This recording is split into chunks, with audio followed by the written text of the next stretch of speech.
안녕하세요. 잡시광입니다. 오늘 영상은 사이버 외교사절단 반크의 요청에 의해 제작된 영상입니다. 반크의 의미 있는 활동을 응원하는 마음에서 이번에도 마찬가지로 대가 없이 무료로 영상을 제작했습니다. 따라서 유료 광고 포함 태그는 달지 않았습니다. 중국에서 또다시 감염병 환자가 보고됐습니다.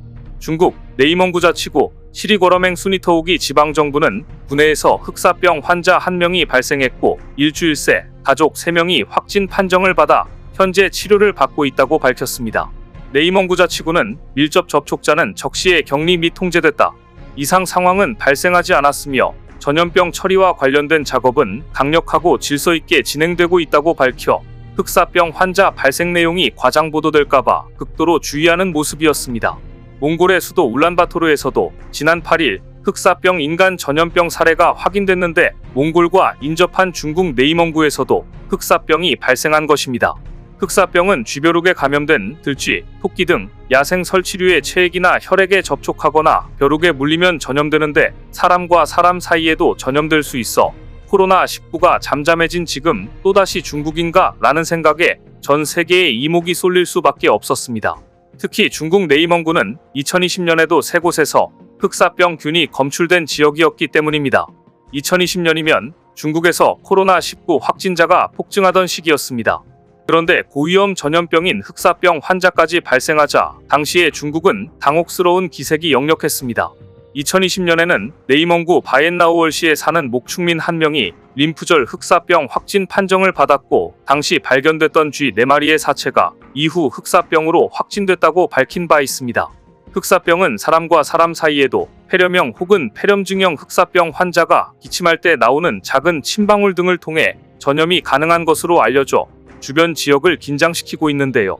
흑사병 발병 소식에 바짝 긴장한 중국은 서둘러 야생 동물과 접촉을 피하고 사냥을 하지 말고 감염된 동물과 그 제품을 감염 지역 밖으로 운반하지 말 것을 권고했지만 고위험 전염병이 자주 발생하는 것에 대해 당혹한 기색이 역력했습니다.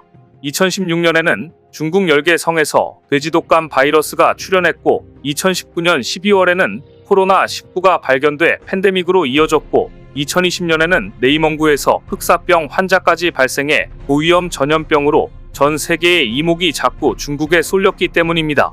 안 그래도 중국은 올해 3중고에 시달리고 있는 중입니다. 미국의 경제 제재, 경기 침체와 소비 부진, 여기에 폭우와 가뭄 등 자연재해까지 중국 공산당을 압박하고 있습니다.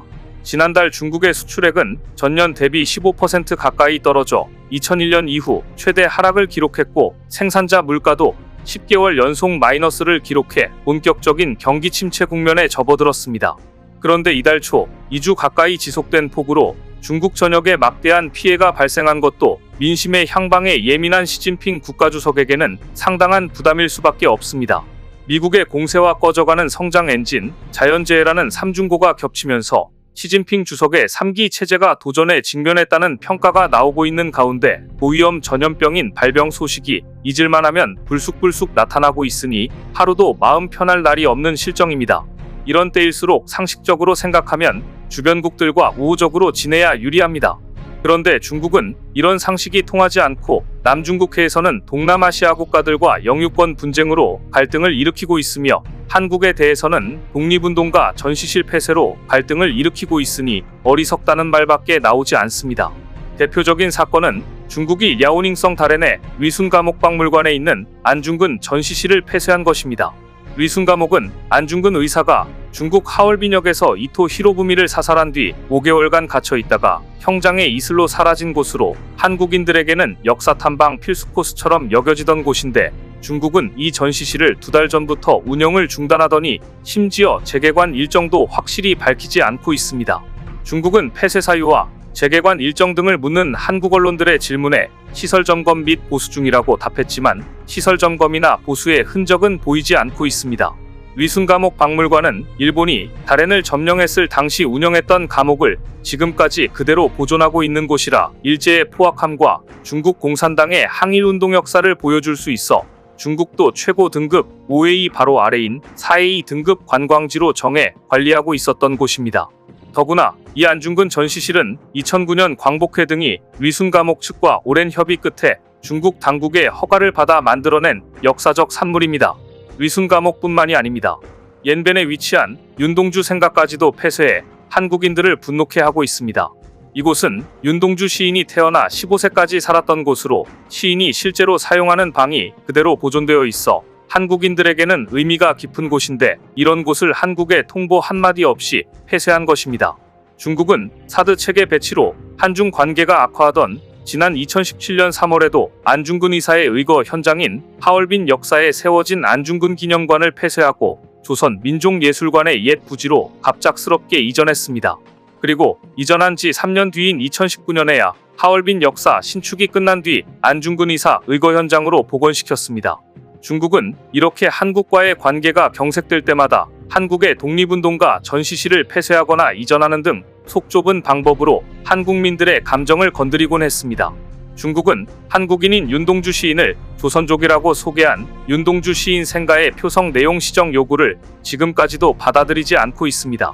더구나 바이두 백과사전 등 중국 매체에서는 여전히 한국의 독립운동가를 조선족으로 한국 문화를 조선족이 문화로 소개하는 문화공정을 실시하고 있습니다. 그런데 여기에 더해 안중근 전시실과 윤동주 생가까지 폐쇄한 것입니다.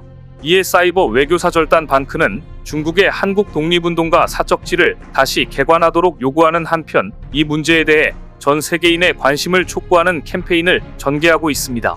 먼저 반크는 중국이 한국인들에게 특히 의미가 깊은 이 두 장소를 다시 개관해 운영하도록 관심을 촉구하는 내용을 담은 포스터를 한국어와 영어 버전으로 제작하고 SNS를 통해 배포하고 있습니다. 포스터에는 중국이 폐쇄하면 한국과 중국 우호 관계도 폐쇄됩니다라는 문구와 중국 정부가 안중근 전시실과 윤동주 생가를 다시 개관할 수 있도록 청원에 동참해달라는 내용이 소개돼 있습니다. 아울러 중국의 동북공정 및 문화공정에 대해 한국 정부와 관련 부서들의 적극적인 대응을 요구하는 정책 청원과 글로벌 청원도 함께 전개해 나가고 있습니다. 역사적으로 한국과 중국이 비슷한 피해를 입고 함께 분노하는 지점은 2차 세계대전 말 일본이 저지른 만행들입니다.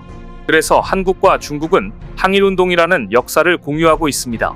일본의 역사 왜곡이 심각한 지금 한국과 중국은 일본의 역사 왜곡에 맞서 함께 대응해야 합니다.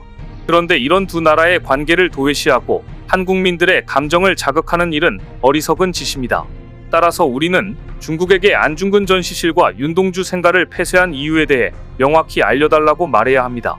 또 한국 독립운동가들의 삼관오고가 계속 잘 알려질 수 있도록 독립운동 사적지가 잘 관리될 수 있도록 한국 정부와 관련 부처 한국인들의 행동이 필요한 시점입니다.